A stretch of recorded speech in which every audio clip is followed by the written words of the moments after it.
What is up, everyone, and welcome to a very special video today. As you can see from the title, we are going to be measuring my arm size for the first time in like 4 years. I think I've only measured them once, actually twice. Once was like a month after I started working out because I felt like Arnold and I was like, all right, my biceps have to be 20 inches by now. And then the second time was actually in an exercise science class probably 4 years ago. And I think they were like 13 inches. You know, safe to say they were still relatively small. I hadn't bulked then. But this is probably the most common, well, the second most commented thing on my page, obviously. You know, number one is a certain spread of a certain muscle group, which may or may not be happening soon. Now, in all honesty, I've already measured my arms, right? The video has already been recorded, but halfway through my workout, my mic actually stopped working, but I still have the locker room footage of me, you know, with the measuring tape measuring my arms, and I didn't do any special workout. It was just a pull day, which I recorded a couple of days ago. Right now, I actually just finished a push day, which is the workout you will be seeing in the video, but the pull workout was from when I measured my arms, which you will not be seeing the footage of because my mic just stopped working. But I just wanted to make that clear just so that it's not confusing. I did make a prediction before I started the video, and I guessed 17.4 inches. That's my guess. 17.4 inch arms. Was I right? Was I wrong? Was I close? Was I far off? Who knows? You know, you will see by the end of the video. So leave a prediction in the comments. How big do you think they are? Keep in mind, this was with a pump. And yeah, I hope you guys enjoy the video. All right, so today's push session. Well, okay, well, let's restart that. Today is the day where I shoulder press. Now, I used to do dumbbell shoulder press, but my gym got a new machine that I somewhat like. They actually got rid of a better one that I used to like even more, but I mean, you'll see when I shoulder press, but this is the first working set. Obviously, I just did 3 warm-ups here. Honestly, I wish this machine had a little bit more range of motion. You'll see when I perform the set, it stops a little too early. Like, if I could stretch my chest a little more, it would obviously be a little bit more ideal, but whatever, you know, let's just hit this set. I'm feeling strong. I put 5 additional pounds on each side that I was doing last week. So let's get a good song on and hopefully get at least 5 reps.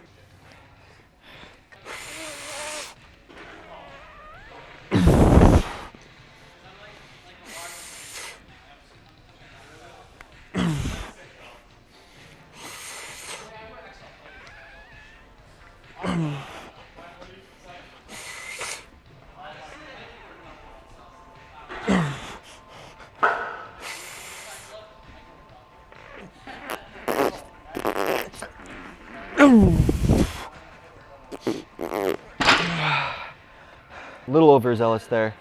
4 reps, 2 partials. Damn it. I have fractional plates. I have like 1 pound, 2 pound increments where I should have used these instead of jumping up 10 pounds. The ego got to me, guys. The ego got to me. All right, so I dropped the weight back to what I was doing last week for my second set, which is just 4 plates and a 10 here. So I did 5 reps and I failed on the start of the 6th. So if I can get 6 reps here, I will be very happy.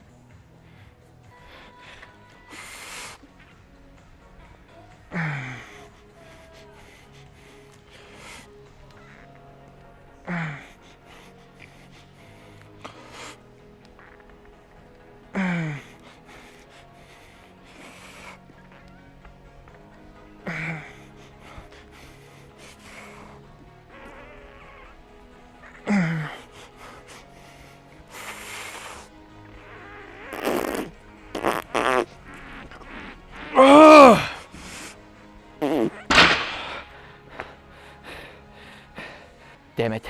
Both of those sets, I was like literally an inch away from getting into that position where you can just kind of lock out. Oh, I was right at that sticking point. Very frustrating. But on my notes app, last week I said failed at the start of the 6th rep. This was, you know, towards the end. So I didn't necessarily jump in reps or weight, but that rep definitely got better. It is progress. I'll take it. Not every week has to be a huge jump. All right, so I've only done 2 sets for chest, and my chest is pumped as shit.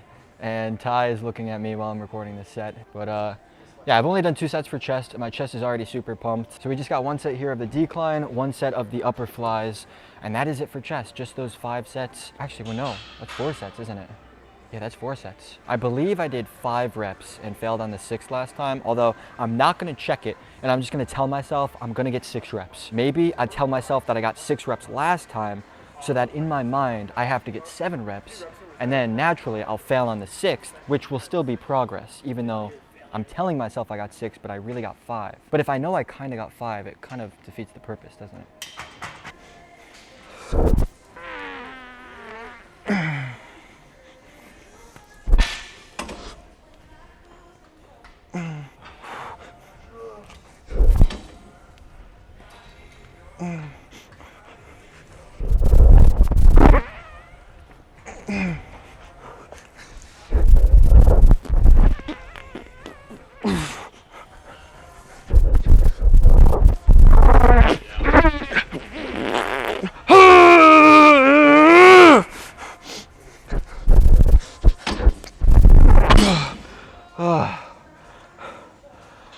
Fuck yeah.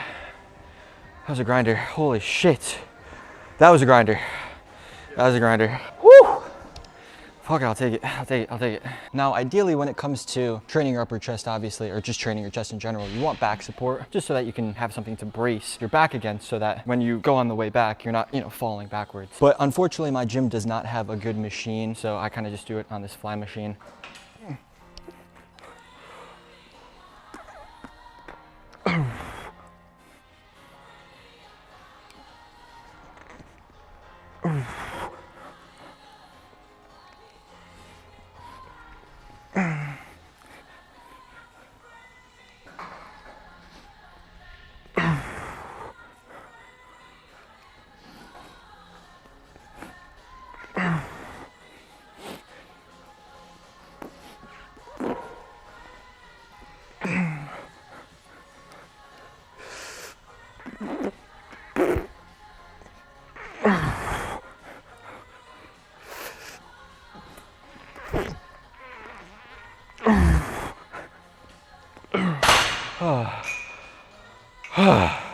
So whenever I do this exercise, I always get a lot of people asking me, why do you keep the handles so high up? Why are you not doing the exercise like this? Well, when it comes to your upper chest, the reason you press upwards is because your upper chest fibers run upwards, right? However, they don't run vertically. If you're doing something like this, your arm path is so vertical that it just ends up aligning with the front delt fibers. But if you want to work your upper chest, you want almost a 30-degree angle. That's why when you do an incline bench, you're pushing, almost like 30 degrees. You're not, pushing like this, because that's obviously for your front delt. So same reasoning behind this cable press. You want to push just a little bit of an angle. You don't want, the cables all the way down, because then you're just working your shoulders. Quick mid-workout pump check.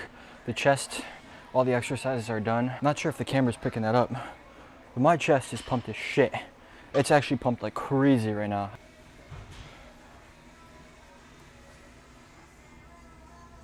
The lighting isn't fantastic, to be honest, but the chest is, definitely pumped.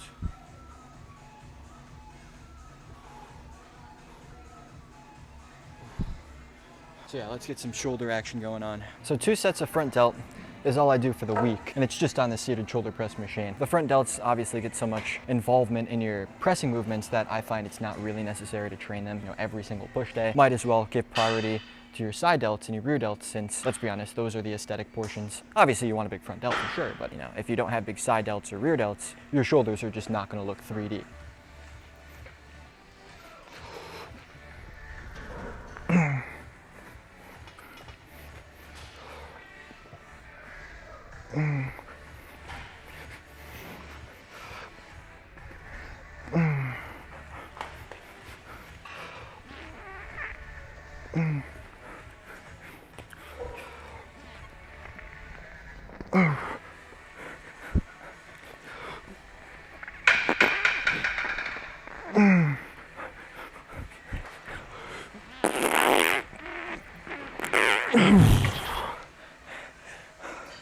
Let me check my notes app. I believe I barely got the 6th rep last time. Yeah, 35, so 3 plates plus 35, which is what I have on, for 6 reps, and I didn't even attempt the 7th. To fail on the 7th is still progress. But yeah, when it comes to this exercise, you'll always see me kind of scooch forward a little bit, and that's just simply because when you use a little bit more of an angle, you're gonna get your hands closer to your shoulders, which means you can use more range of motion. If I were seated all the way up here, in order to get as deep as possible, I'm gonna drive my elbows back, and then your joints are kind of misaligned, right? Your forearm or your wrist is not aligned with your elbow. That can cause a little bit of elbow pain. In order to prevent that, you'd have to stop a little shorter, and you won't be able to get all the way down. But if you scooch forward, you can get your shoulders a little bit further down, use a little bit more range of motion. Plus it aligns a little bit better with the front delt. So we'll keep the weight the same here. Last week I dropped it down to 30, and I got 5 failed at the start of the 6th. So if the 6th rep is a grinder here, that would be ideal.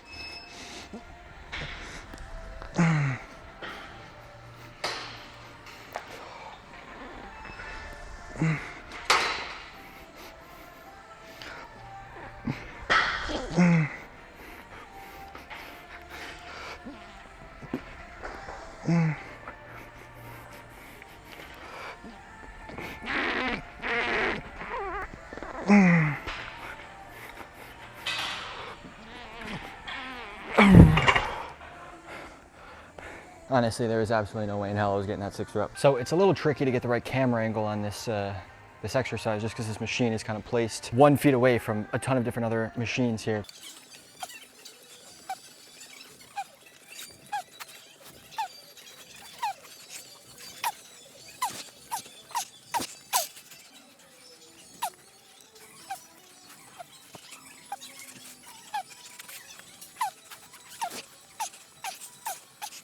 I honestly think I lost a rep from last week now that I'm thinking about it. On this exercise, when I use straps, I almost like tilt my body. I cheat a little too much, which is not good. Maybe I should just try it using without the straps. All right, so I'm gonna try this set without straps, because when I use straps on this machine, it feels like instead of pushing with my lateral delts, it feels like I'm pulling. I get a lot of like bicep involvement, and I just don't like it.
Oh,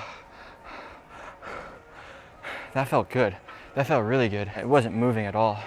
So I felt locked in. That felt good.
Man, that feels so much better. You can really push to failure with your lateral delts because you're not pulling the weight. You're just straight brute force pushing it all with your side delt. So straight on to triceps, just did one warm-up set here. Only one exercise for triceps. My second push day, I do dual cable extensions and then jam press, but this I just do single arm extensions. This thing, whatever this thing is, this Velcro thing, it's not really like a cuff or anything. I kind of just loop it around and then put it through, and then for some reason it stays super stable. It feels like your hand is just one with the cable, and you can literally just pull with your tricep. It's absolutely fantastic.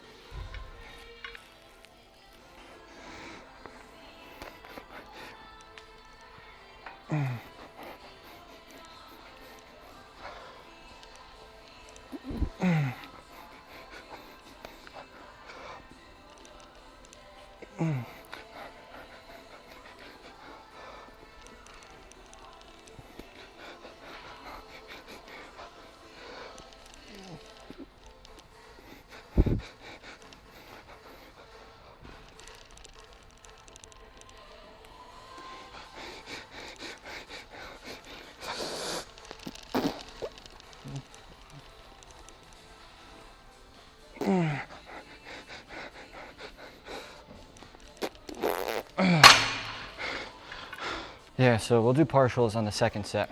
Definitely was not moving that 8th rep. Yeah, on this exercise, I'm really trying to keep my elbow locked in place. A little bit of movement is obviously okay, but when I was doing dual arm and I recorded my set, I realized that my elbows were really moving pretty badly. So obviously I want to keep them locked in place so that I'm not really using any of my shoulder. I can just strictly push with my tricep, get that extension.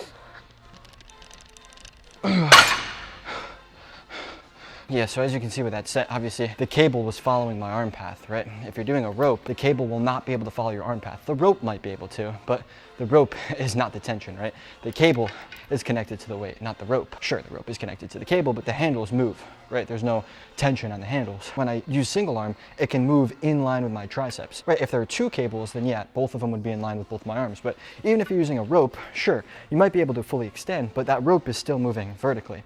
You know what I mean? Right? It's not moving in line with the tricep. So is it going to make, that much of a difference? Probably not. But when it comes to choosing exercises that are most effective, in my opinion, the single arm, or even if you're doing dual, at least do them on 2 different cables because it's just better.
So I think I got 1 additional rep on the left side. I think I failed on that 7th rep on my right arm. You don't necessarily have to match rep and rep between arms. You want to match your intensity, right? If you're training to failure on your right arm, don't stop shy on your left arm just to get the same amount of reps. Sure, if your right arm is smaller, then maybe you want to train that with a little bit more intensity. But my arms aren't really super imbalanced.